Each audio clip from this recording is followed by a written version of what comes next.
오늘 우리에게 주시는 하나님의 말씀은 나와 너 우리를 살리는 복음 마가복음 6번째 시간이고요. 치유하시는 예수님이라는 제목으로 하나님 말씀 살펴보도록 하겠습니다. 마가복음 1장 29절부터 34절의 말씀입니다. 우리 한 절씩 교독해서 읽고 마지막 절 같이 읽도록 하겠습니다. 회당에서 나와 곧 야고보와 요한과 함께 시몬과 안드레의 집에 들어가시니 시몬의 장모가 열병으로 누워 있는지라 사람들이 그 여자에 대하여 예수께 여짜온대 나아가서 그 손을 잡아 일으키시니 열병이 떠나고 여자가 그들에게 수종드니라. 저물어 해질 때 모든 병자와 귀신 들린 자를 예수께 데려오니 온 동네가 그 문 앞에 모였더라. 예수께서 각종 병이 든 많은 사람들을 고치며 많은 귀신을 내쫓으시되 귀신이 자기를 알므로 그 말하는 것을 허락하지 아니하시니라. 아멘. 네, 저희들 그 마가복음 말씀 나와 너 우리를 살리는 복음 시리즈 같이 살펴보고 있는데요. 6번째 시간으로 치유하는 예수님입니다. 우리 좌우에 계신 분들과 이렇게 인사하면 좋겠습니다. 하나님께서 우리와 함께하고 계십니다. 하나님께서 당신의 예배를 받으십니다. 우리 가족들과 지금 같이 모여서 지금 예배하고 있는데 우리 자녀들을 축복하면서 이렇게 인사하면 좋겠습니다. 하나님께서 너를 최고로 사랑하신다. 나도 너가 너무 좋다. 네, 아이들이 되게 막 이렇게 비틀어지는 것이 느껴지는데요. 네, 그렇죠. 네. 치유하신 예수님.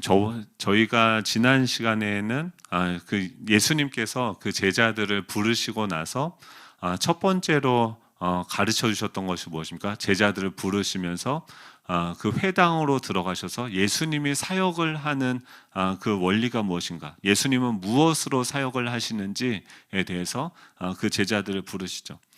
예수님을 따르기 전에 그 제자들의 인생을 한번 생각을 해보십시오.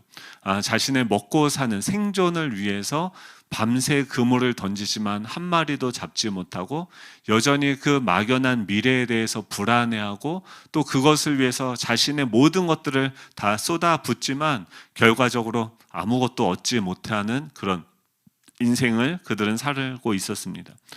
그런 그들에게 끝은 그 허무로 끝나는 그런 공허한 인생을 살아가고 있는 그 제자들에게 예수님께서 찾아오십니다. 그리고 뭐라고 하십니까? 나를 따라오너라. 내가 너희를 사람을 낚는 어부가 되게 할 것이다 라고 주님을 따를 것을 이야기하죠. 이 베드로와 요한은 이제 자신의 열심, 자신의 그 생각의 그물을 벗어버리고 버려두고서 이제 주님을 쫓아가기 원합니다. 내 삶은 이렇게 되어져야 돼. 나는 이렇게 살아야 돼 라고 생각하는 그 자신의 생각의 그물을 버려두고 이제 예수님께서 나에게 따라오라고 하는 그 길을 따라가게 되어지는 거죠. 그리고 때는 안식일이 되었고 회당에 들어가게 되어졌습니다.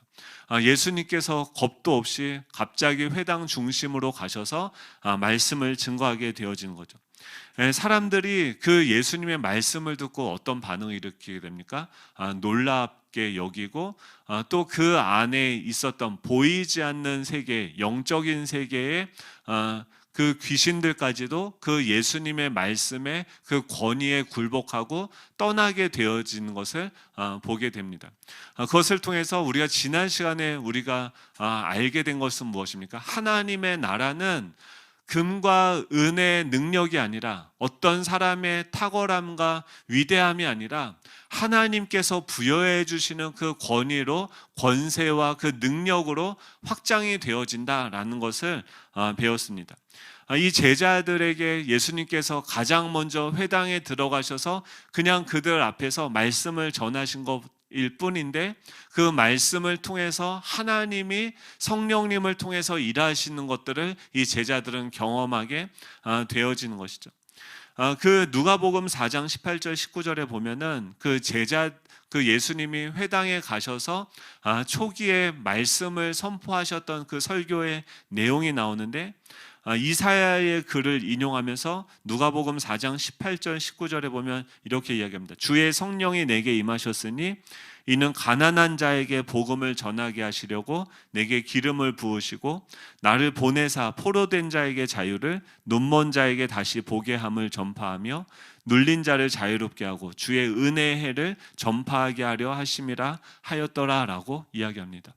예수님의 그 말씀의 권세가 나타났는데, 그 예수님이 선포하신 말씀이 뭐냐면 은혜의 해, 즉 희년이 다가오게 될 것인데, 그 은혜의 해는 무엇입니까? 7년째가 되면 안식년이 되고, 7년 그 안식년이 7번 되어지면 49년, 즉 안식년을 7번을 보내고 49년 다음에 50년이 되는 해가 희년입니다. 그 희년을 은혜해라고 이야기하는데, 그 은혜가 되면 그 이스라엘 백성들이 말씀을 지킨다고 한다면 어떤 일이 일어나면 그들 안에 있는 모든 빚이 청산이 되어집니다. 부모의 실수, 부모의 연약함으로 인해서 내가 땅 한 평 상속받지 못했던 그 사람들에게 땅이 회복이 되어지고, 하나님께서 12지파 이스라엘 백성들에게 은혜로 나누어 주셨던 그 재산의 소유권들이 모두가 다 회복이 되어져요.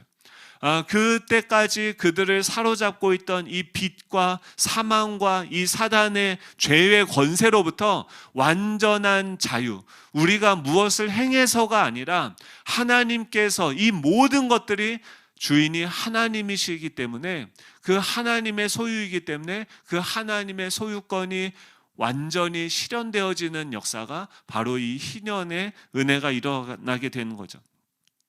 이스라엘 백성들은 그동안 강도로 살았죠. 하나님의 것인데 한 번도 그 하나님의 뜻대로 그것을 경영하고 운영하지 않았습니다. 그러자 하나님께서 어떻게 합니까?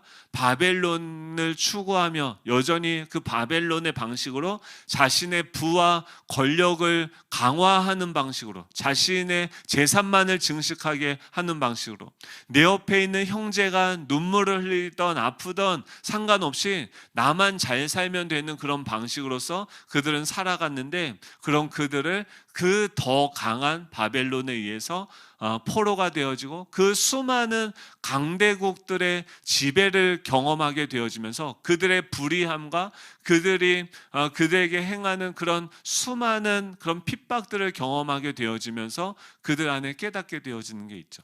무엇입니까? 우리에게 진정한 왕이 필요하다. 정말 좋은 정부가 들어서야 된다라는 정치적인 그런 열망들이 나오게 되어진 거죠. 그런 그들에게 예수님께서 왕으로 오셨어요. 사단의 나라에서 사단의 종노릇하고 있는 그 죄가 시키는 대로 굴복할 수밖에 없는 그 사단의 나라의 포로가 되어진 그들에게 찾아오셔서 이 하나님의 나라의 왕으로서 말씀을 선포하는 거예요. 너희들 이제부터 자유다. 너희들 이제부터 누구든지 나를 영접하면 너희들에게 하나님의 나라의 상속자가 되어지는, 너희들의 국적이 변화되어지는 그런 은혜가 있을 것이다. 그것을 말씀으로만 선포했는데 그 나라가 실제로 그 회당 가운데 임하게 되어졌고, 여전히 그 사단과 죄와 사망의 종노릇하던 그들이 풀려나게 되고 자유케 되어지는 역사들이 나타나게 됐습니다. 하나님의 나라는요, 지금도 이 말씀을 통해서 이 성령께서 일하시는 그 성령의 권위를 통해서 지금도 역사하게 되어지고 세워지는 줄 믿으시기 바랍니다. 하나님은요, 지금도 우리와 함께하고 계세요. 오늘 저희들이 다 떨어져서 정말 얼마나 슬픈 바벨론 강가에서 눈물을 흘리는 상한 심령의 제사를 드립니까? 그들은요 다 빼앗겼고 다 잃었다라고 생각을 했어요. 우리가 원하는 것 아무것도 할 수 없다라고 생각을 했습니다. 하지만 하나님의 회복의 은혜는 언제부터 임하게 됩니까? 바로 그곳에서 눈물로 그들이 제사를 드리기 시작할 때부터 하나님께서 그들의 제사를 받으시고 예배를 받게 되어지시는 거죠. 오늘은 이제 그 예수님께서 그 회당에서 자신의 그 취임식, 자신의 사역의 방향성에 대해서 설교하시고 나서 지금도 얼마나 많은 분들이 그 대선 주자로서 각 당에서 경선 주자로서 자신이 출마할 것을 선포하면서 자신의 정책, 자신이 대통령이 된다고 한다면 어떤 정부를 꾸릴 것이다 라고 하는 정책을 선언을 합니까? 예수님께서 그 회당에 들어가셔서 그 설교를 하신 거예요. 은혜의 해가, 하나님의 나라가 이 땅에 오게 된다라고 구약의 이사야가 예언했는데 그 나라가 이제 임하였고 그 나라가 지금 시작되어졌다라고 이야기를 하는 것이죠. 마치 대선 경선에 참여하겠다고 출마 선언을 하는 것과 또 같습니다. 그리고 나서 이 대선 주자들이 가장 먼저 하는 것이 무엇입니까? 출마 선언을 하고 그 다음날 아침이 되자마자 가장 먼저 자신이 생각하는 가장 중요한 행선지를 정하고 그곳에 가서 어떤 의미 있는 그런 사역들을 하게 되어집니다. 대부분 어디로 갑니까? 현충원으로 가기도 하고 또 어떤 그 대선 주자가 무엇을 중요하게 생각하느냐에 따라서 5.18 민주 묘지를 가기도 하고 또 다양한 곳으로 가게 되어지는 거죠. 예수님도 이제 회당에서 자신의 그 출마 선언을 하고, 출마가 아니죠, 왕으로서 이미 너희들의 왕이 이미 이 땅 가운데 임하였고 너희는 나를 따르라 라고 얘기하시는 우리의 왕 되신 그 주님께서 이제 첫 행보지를 밝히시는 거죠. 제자들을 데리고, 이제 제자들은 어땠을까요? 그 예수님이 말씀을 선포하는데 그곳에 이제 그 예수님의 편으로, 예수님의 제자로 그곳에서 같이 설교를 듣는데 이분이 자신이 생각했던 것보다 더 위대하신 거예요. 이분의 말씀의 능력이 너무나도 탁월하고 그 말씀의 권세를 그들이 경험을 했습니다. 제자들 마음속에 어떤 생각들이 일어날까요? 와, 내가 잘 선택을 했다, 예수님 따라오기를 잘했다 라고 생각을 하겠죠. 그런 마음으로 예수님을 흐뭇하게 바라보고 있을 것입니다.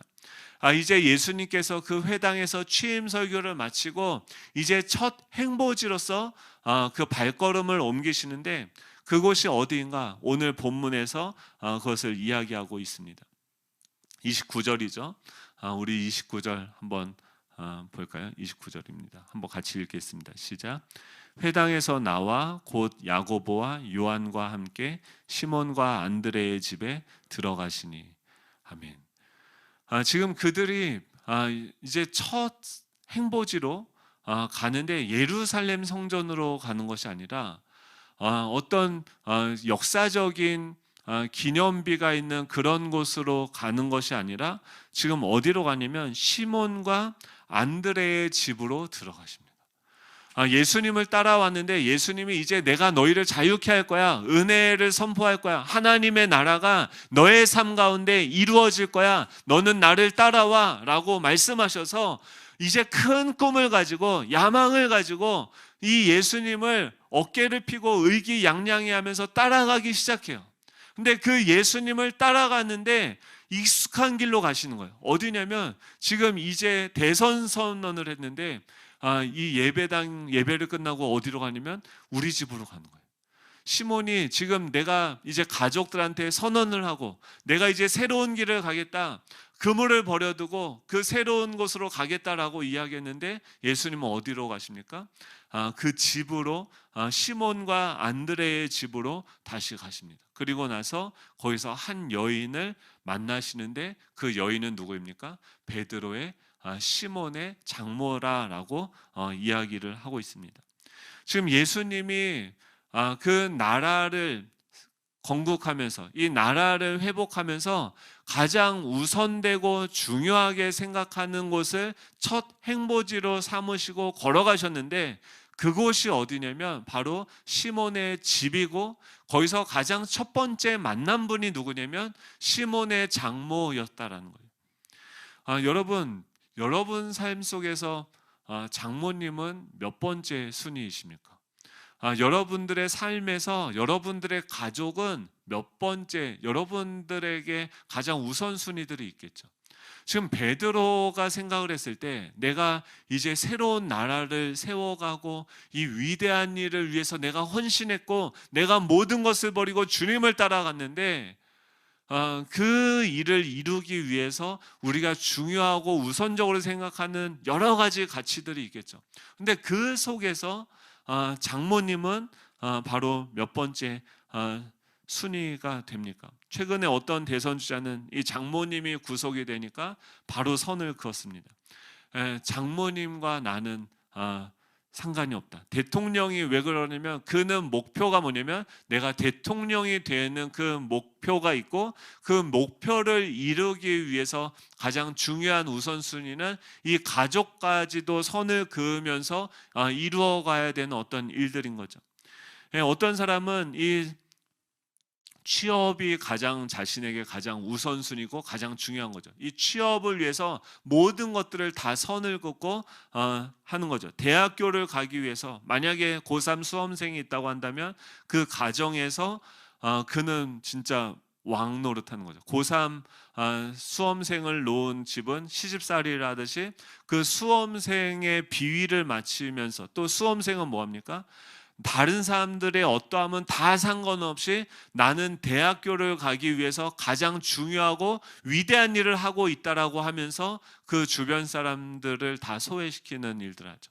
근데 한번 생각을 해보십시오. 그렇게 해서 대학교를 가고 그렇게 해서 대통령이 되고 그렇게 해서 내가 취업을 한다고 하면 그 취업을 하고 그 대통령이 되고 내가 대학교를 간다라는 것은 과연 무엇을 위한 것입니까? 우리가 생각하는 가장 중요하다라고 생각하는 우선순위를 무엇으로 생각하는지에 따라서 우리의 인간관계의 모든 질서들이 새롭게 되어집니다. 대학교를 가는 목표가 뭘까요? 가족을 무시하고 가족에게 의무를 다하지도 않으면서 대학교를 가야 되는 이유가 뭡니까? 가족 장모님과 선을 그으면서까지도 대통령이 돼야 되는 이유가 뭡니까? 우리는 말로는 가족을 위한다, 또 이웃을 위한다라고 이야기하지만 정말 그 중심에 내가 추구하고 가장 우선적으로 생각하는, 내가 가장 중요하다라고 생각하는 그것이 무엇인지 생각해 보기를 원하는 거예요. 지금 하나님께서 한국교회에 셧다운을 내리시는 거예요. 계속 어느 정도 회복이 됐다, 모이겠다라고 하면 너희들 멈춰, 흩어져, 그리고 좀 더 생각해봐 말씀하세요. 우리가 왜 모여야 됩니까? 왜 그렇게 같이 예배를 드려야 됩니까? 하나님을 높여드리고 하나님을 예배한다고 하지만 정말 우리가 높여드리고 예배하는 것은 무엇입니까?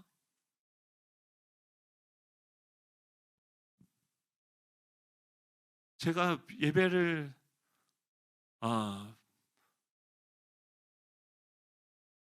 아, 이게요 이제 그렇죠. 저희가 헌금도 이제 바구니를 안 돌리고 헌금 함을 났어요. 이게요 통계적으로 헌금 바구니를 안 돌리면 헌금이 확 줄어듭니다. 아, 그래도 믿음으로 헌금함으로 바꾸고 성도들의 그 신앙을 신뢰하면서 그런 개혁, 어떤 방법들을 바꿔가는 행동을 했죠. 시도를 했죠. 그랬을 때 헌금이 더 늘었을까요? 줄었을까요? 네, 헌금이 느는 기적은 일어나지 않았어요. 통계대로 헌금이 줄고 있어요. 할렐루야. 제가 그거를 기뻐하겠죠. 좋아하겠죠. 예배당에 지금 정부가 모이지 말라고 하는데 누가 제일 모이자면 누가 제일 불안할까요? 누가 제일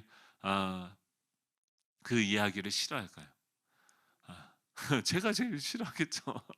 왜냐면 당장 눈에 보이는 사람들이 아무도 없어요. 지금도 맨 땅에 설교를 하는 것 같아요. 사람들이 지난주까지만 해도 여기 가득 차서 그래도 함께 찬양하고 뭔가 이렇게 했었는데 뭔가 채워지고 가득 찬 것과 같았는데 근데 생각을 해보십시오. 우리가 우렁차게 많이 모여서 우리 인간이 많이 모인 그 숫자의 힘으로 우리 교회가 세워지는 것입니까? 하나님의 나라가 세워지는 것입니까? 우리가 헌금을 많이 해서 여러분 헌금을 하지 말라는 게 아닙니다. 근데 헌금을 많이 해서 돈이 많이 모여지고 재정이 넉넉해진다고 해서 그것으로 하나님의 나라가 세워지는 것입니까? 하나님이 생각해 보라는 거예요. 멈추고 너희들 과연 무엇으로 너희들 살아가고 있는가? 무엇으로 너희들 생존하고 있는가? 한번 점검해 보라는 거예요. 제가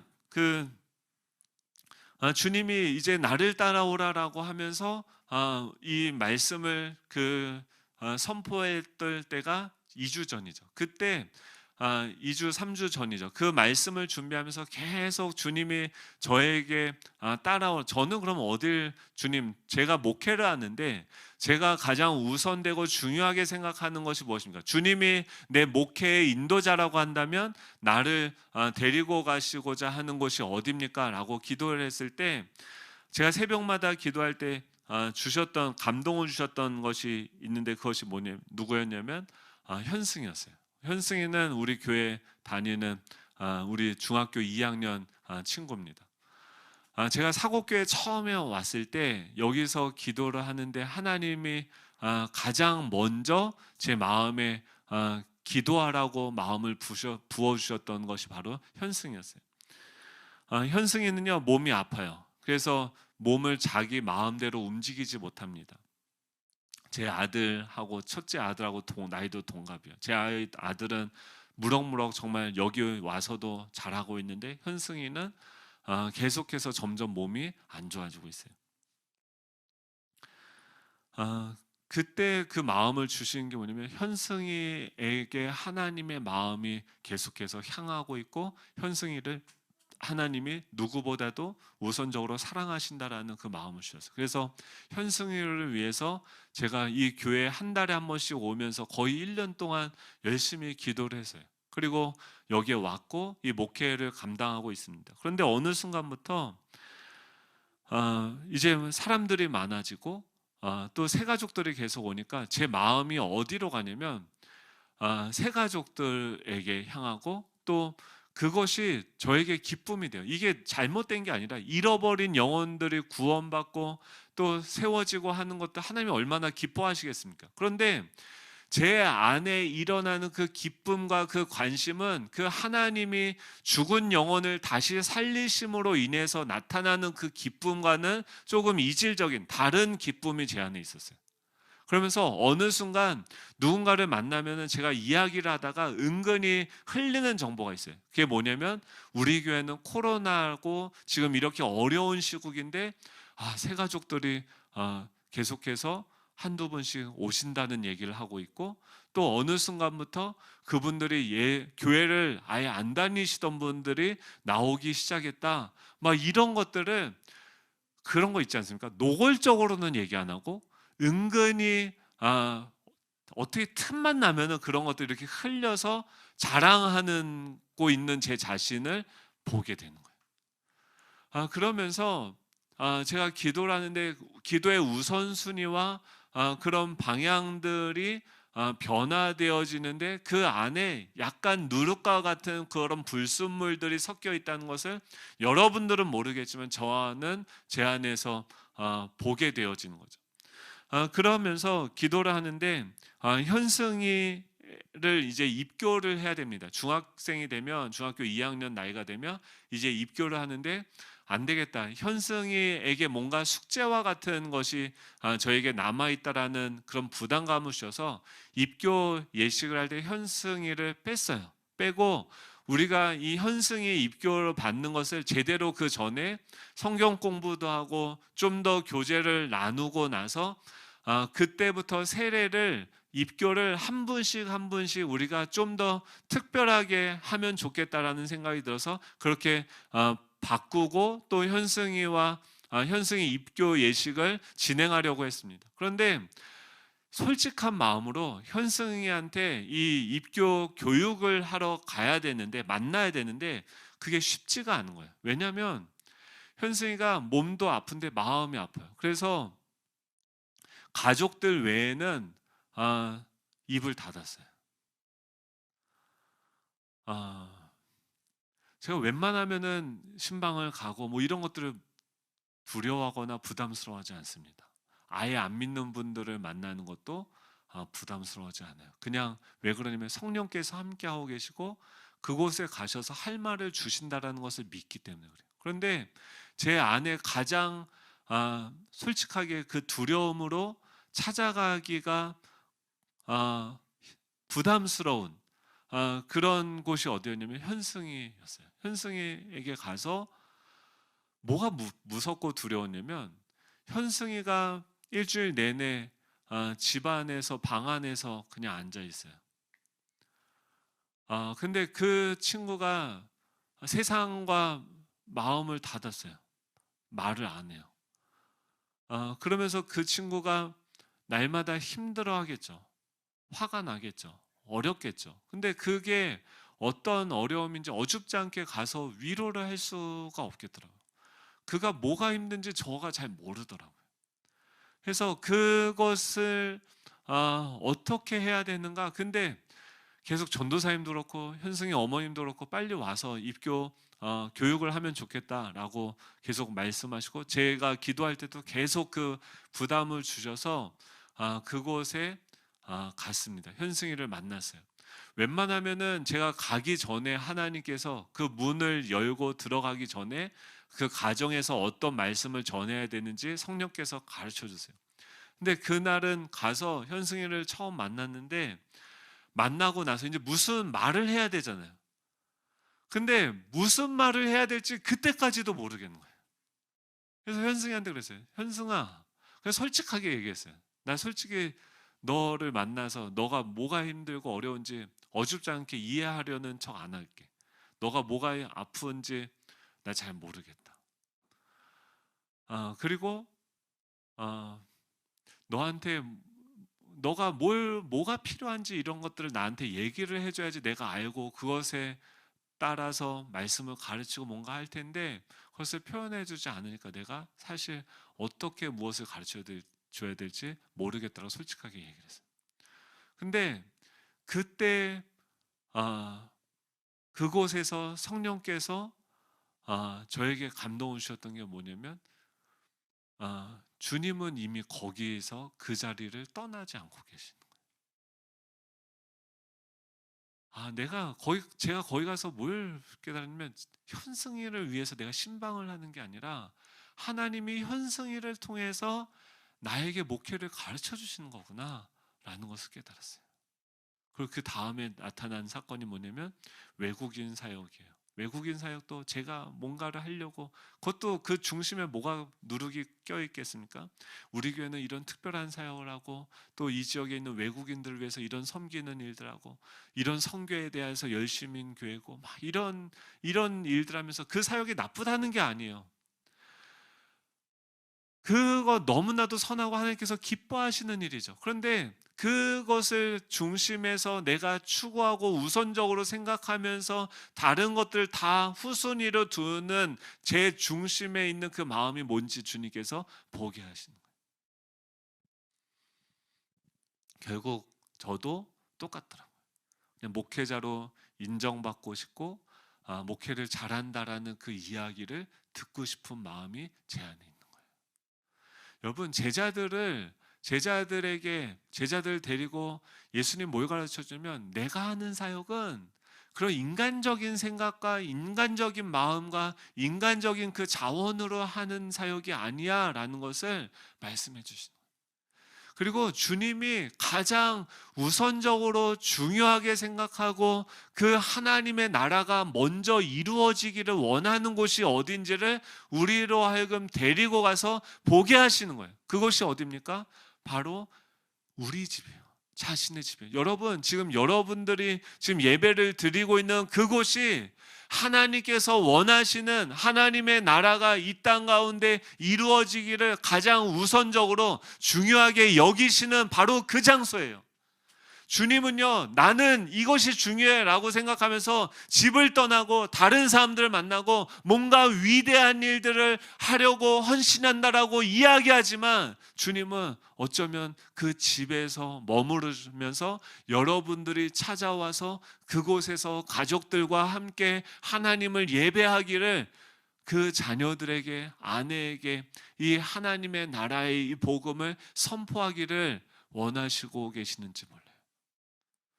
지금 이 베드로 장모님에게 왔는데요. 그 장모님이 지금 어떤 상황이냐면 열병으로 누워 있다라고 이야기를 합니다. 왜 열병으로 누워 있을까요? 열병에 대해서 여러 주석에서 다양한 이야기를 하는데 제가 보기에는 이 장모님이 지금 왜 갑자기 누웠을까요? 열받는 거예요. 뭐냐면 사위라고 지금까지 뭐 벌이도 그렇게 시원치 않았고 내 딸 시집 데려가서 맨날 생 고생만 시켰는데 지금 뭐 자기가 뭐 배운 것도 없고 잘하는 것도 없는 주제에 뭐 무슨 위대한 일을 하겠다고 집을 나가버린 거예요. 예수라는 청년을 자기가 보기엔 아무것도 아닌데 그걸 쫓아가 버린 거예요. 내 아이는, 내 딸은, 내 손주, 손녀들은 어떻게 그 장모님이 몸져 눕고 그 안에 그 화병이 난 거죠. 열이 나는 거죠. 이유를 알 수 없는 그 아픔이 그 장모님의 그 중심부터 그의 생각과 마음을 지배하고 있는 거죠. 근데 여러분, 만약에 대통령이 된다고 제가 이제 만약에 경선에 참여하겠다 선언을 하고 찾아갔는데 만약에 뭐 영등포에 있는 쪽방에 있는 그 노인을 찾아간다라고 하는 것은 뭔가 의미가 있어 보여요. 왜냐하면 내가 생각하는 정부의 그림은 소외되고 연약한 사람들을 내가 섬기는 것입니다. 어르신들을 섬기는 것입니다라고 영등포 서울역 그 뒤쪽에 쪽방으로 지금도 그냥 이름도 무연고 자로서 돌아가신 분들이 지금도 한 달에 몇 분씩 나온다고 하는 그 장소로 가는 것은 의미가 있죠. 근데 그것도 아니고요. 지금 어디로 가면 자기 가족 챙기러 가는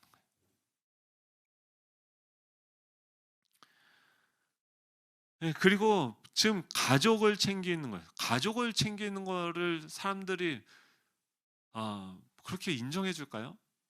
또 그 가족이 누구냐면 여인이에요. 그 당시에 여인의 지위는요 아무것도 아니에요. 사람 취급도 못 받던 시대였어요. 숫자를 세면 성경에서도 남자만 5천 명이 모였다라고 얘기해요. 회개하는 자가 남자만 3천 명이었다라고 얘기해요. 여자는요 숫자에 셀 수도 없는 그런 지위를 가지고 있는 사람들이었어요.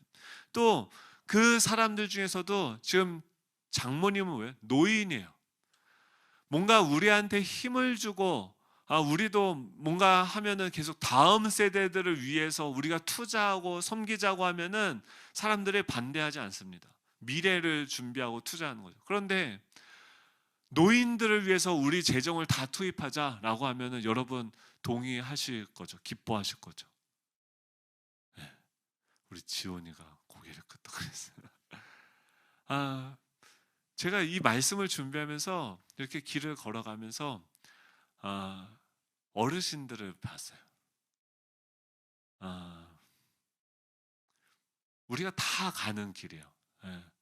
어르신이 되고 나이가 든다, 노인이 된다는 것은 그때가 되면 우리의 몸은 더 천천히 움직일 거고 온몸은 더 아플 거고 이제 전에는 뭐 20대 때, 30대 때는 우리가 결혼하고 나서 여성분들이 힘든 게 뭡니까?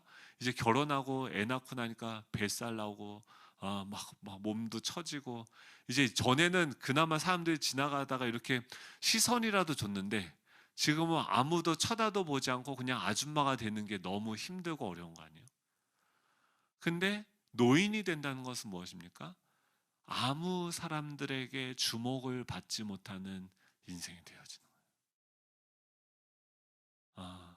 심지어 누구에게까지요? 가족에게들까지, 자녀들에게까지도 가장 우선순위에서 밀려나는 그런 존재가 되어지는 거예요. 그게 뭐예요? 우리를 기다리고 있는 노후의 삶이에요. 교회를 와도요, 새 가족이 와도요, 어르신이 오면 교회가 그렇게 막 환영을 막 기쁘게 하죠. 저희는 할 겁니다. 네. 그러니까 하나님이 꿈꾸는 세상이 어떤 나라인지 를 보여주는 거예요. 어떤 사람들이 가장 소중하고 중요하게 대접을 받는지가 예수님의 그 첫 행보를 통해서 드러나게 되어지는 거예요. 여러분, 오늘 지금 있는 그곳에서 지금 내 옆에 있는 사람이 하나님께서 가장 여러분들에게 중요하다라고, 여러분들의 삶 가운데 가장 우선된다라고, 가장 먼저 섬기고 사랑하고 소중하게 생각해야 된다라고 생각하는 그 사람인 줄 믿으시기 바랍니다. 주님은요, 우리의 야망, 우리의 꿈의 그 길을 벗어나서 내가 생각하는 그 성공, 안정된 삶, 안정된 어떤 그 가치를 추구하던 나의 삶의 그 여정에서 우리를 이탈하게 만들어서 주님은 새로운 길을 걸어가게 하세요. 그런데 그 새로운 길에서 가장 먼저 우선되게 우리가 찾아가고 만나고 소중하게 생각해야 되는 그 사람은 바로 누구냐면 가장 가까운 나와 가장 많은 시간을 보내야 되는 그 사람들이죠. 그 사람들 누구입니까? 우리 가족이고 우리 가족에 또 소외받는 그 사람인 거죠. 여러분, 하나님의 나라는요, 저기 있다, 멀리 있다 이게 아니라 이미 우리 가운데 임하고 있고 우리 가정 가운데서 나와 아내와의 관계에서부터, 나와 자녀와의 관계에서부터, 나와 부모님과의 관계에서부터 출발함을 믿으시기 바랍니다. 지금 이 베드로의 장모님이 이 사위가 집을 나가서 이 집안이 풍지박산이 나고 어려움에 처하게 돼서 너무 속상해서 아파서 몸져 누워져 있는데, 이 왕 하나님, 온 우주적인 그 왕을, 이 하나님의 나라, 온 우주적인 그 하나님의 나라를 세우겠다고 하시는 그 왕 중의 왕이신 그 예수님이 어디로 찾아오세요? 자신의 그 제자의 장모님을 찾아가서 그를 만나시는 거예요. 그의 열병을 터치하세요. 만지세요. 여러분, 오늘 여러분들의 가정 가운데 여러분들에게 가장 소중한 그 사람들, 아내의 그 화병, 자녀의 그 화병, 그 분노를 듣는 귀한 시간이 되시길 축복합니다. 숙제예요. 가족들과 함께 뭐가 섭섭한지. 저희 장모님이 이번 주에 갑자기 집에 오셨어요.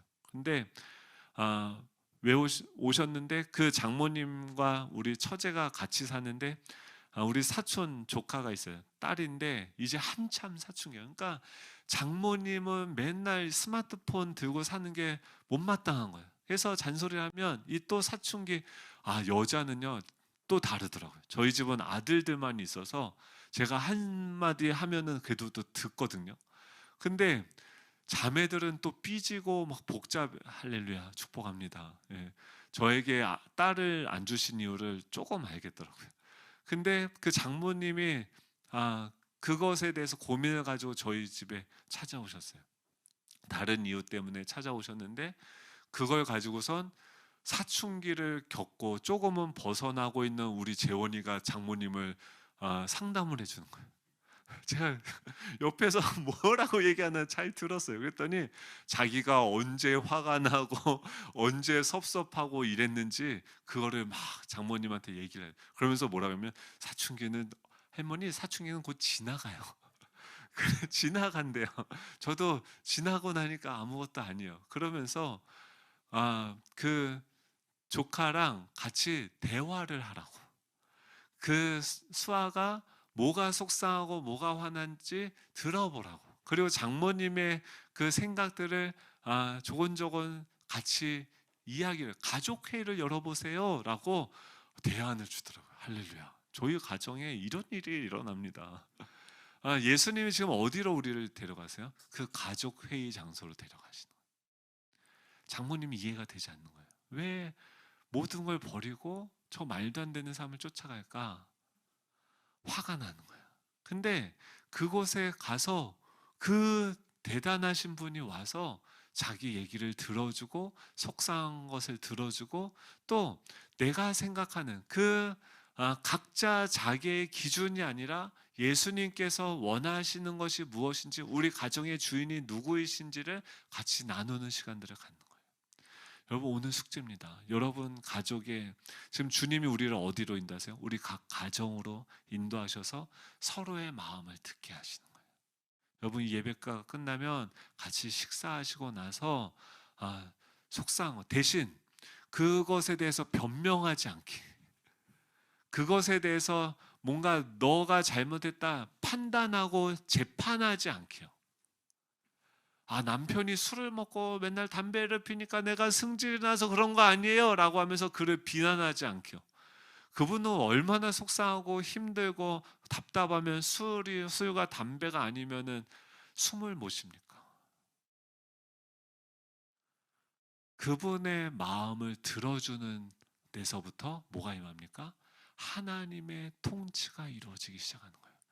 하나님의 나라는요, 우리가 그 삶을 변화시키고 어떤 일을 해서 되어지는 것이 아니라 우리가 그 삶의 열병을 터치하고 품게 되어지고 그곳에 예수님과 함께 갈 때 예수님이 그 병을 치료하시고 회복해 하시는 줄 믿으시기 바랍니다. 우리는 들을 때 그곳에 계신 예수님께서 성령을 통해서 그의 분노와 그의 열병을 치료하실 것을 믿습니다. 그들이 마침내 원했던 많은 사람들이 몰려들어요. 지금 보면은 결과가 어떻게 됩니까? 그 나아가서 그 손을 잡아 일으키시니 열병이 떠나고 여자가 그들에게 수종드니라. 그 장모님도 이제 예수님을 이해하고 따르기 시작했어요. 우리 남편이, 우리 아내가, 우리 자녀가, 우리 어르신들이, 우리 부모님들이 그 열병이 떠나고 주님께 수종드는 일들이 오늘 우리의 그 예배를 통해서, 그 가족회의를 통해서 이루어지기를 축복합니다. 그 일들이 일어날 거예요. 그리고 나서 그 다음에 어떤 일이 일어납니까? 그 가정에 하나님의 나라가 임하는 거예요. 나와 내 아내와의 관계 가운데 하나님의 나라가 임하는 거예요. 여러분 거짓말하지 마십시오. 나의 가족도 사랑하지 못하면서 그것보다 더 위대한 일은 없습니다. 내 자녀보다 더 중요한 일은 없습니다. 우리 부모님을 섬기는 일보다 더 중요한 나라를 구하겠다고요? 나라를 변화시키겠다고요? 대학교를 가겠다고요? 취업을 하겠다고요? 여러분 대학교 간다고 취업하겠다고 그 취업을 위한 공부하느라 가족들을 다 소외시키는 그 정말 악한 일을 중지하십시오. 왜 취업하려고 하는데요? 왜 대학교 가려고 하는데요? 왜 대통령이 되려고 하는데요? 왜 그 일을 하려고 하는데요? 저는 왜 목회를 하려고 하는데요? 목회에서 결국 하는 게 뭡니까? 사랑한다며. 하나님의 나라가 임한다며. 근데 우리 자녀들은, 우리 가족들은 다 상처받고 그게 무엇을 위한 열심입니까? 결국 자기 만족이고 자기 야망을 위한 발걸음인 거예요. 그 발걸음을 멈추고 가장 내가 보기에 장모님은 뭐예요? 가장 내가 신경 안 써도 되는 사람이에요. 가장 내 삶에서 후순인 장모님, 제가 장모님을 그렇게 생각한다는 말이 아닙니다. 그냥 우리 삶에서 우리에게 가장 중요하지 않다라고 생각하는 그 사람에게 나아가게 하는 거예요. 가족은 뭡니까? 가족만은 이 사람들이 내가 그 사람들을 위해서 헌신하는 게 아니라 그 사람들이 나를 위해서 배려해 주기를 원하는 사람들이 누굽니까? 가족이에요. 저는요, 다른 사람한테 다 섬기고 해주는 거는 전혀 어렵잖아요. 근데 아내한테만은 뭔가 받고 싶어요. 우리 자녀들에게만은 뭔가 인정받고 싶어요. 근데 그 자리에서 예수님이 주인이 되기를 간절히 축복합니다. 예. 그랬을 때 어떤 일이 일어납니까? 그 안에 하나님의 나라가 이루어졌을 때 32절 34절이죠. 우리 같이 읽어볼까요? 32절부터 34절의 말씀입니다. 같이 있습니다. 시작. 저물어 해질 때 모두 병자와 귀신 들린 자를 예수께 데려오니 온 동네가 그 문 앞에 모였더라. 예수께서 각종 병이 든 많은 사람을 고치시며 많은 귀신을 내쫓으시되 귀신이 자기를 알므로 그 말하는 것을 허락하지 아니하시니라 라고 이야기를 합니다. 지금 우리는 맨날 뭘 삽니까? 우리의 일상을 포기하고 미래를 준비하기 위해서 살아가요. 지금 일하시고 계시는 그 주님을 우리가 따라갈 때 그 하나님의 나라는 오늘 우리 가운데 현재적으로 임하게 되어지는 줄로 믿습니다. 예, 그 나라가 우리 가정에서부터 시작이 되어지는 거예요. 에베소서에 보면 아내들아, 남편들아, 자녀들아, 부모들아, 거기서부터 하나님의 나라가 시작이 되어지는 거예요. 그리고 그 나라가 이루어지니까 어떻게 돼요? 해가 저무는데 사람들이 나에게 몰려오는 거예요. 상처 입은 사람들, 치유받아야 되는 사람들이 몰려드는 거예요. 여러분, 먼저 우리 가정이, 나와 아내와의 관계가, 또 우리 자녀와의 관계가 회복되어지는 은혜가 있기를 축복합니다. 오늘 우리 찬양할 텐데요. 나라와 권세와 영광과 능력이 영원토록 영원토록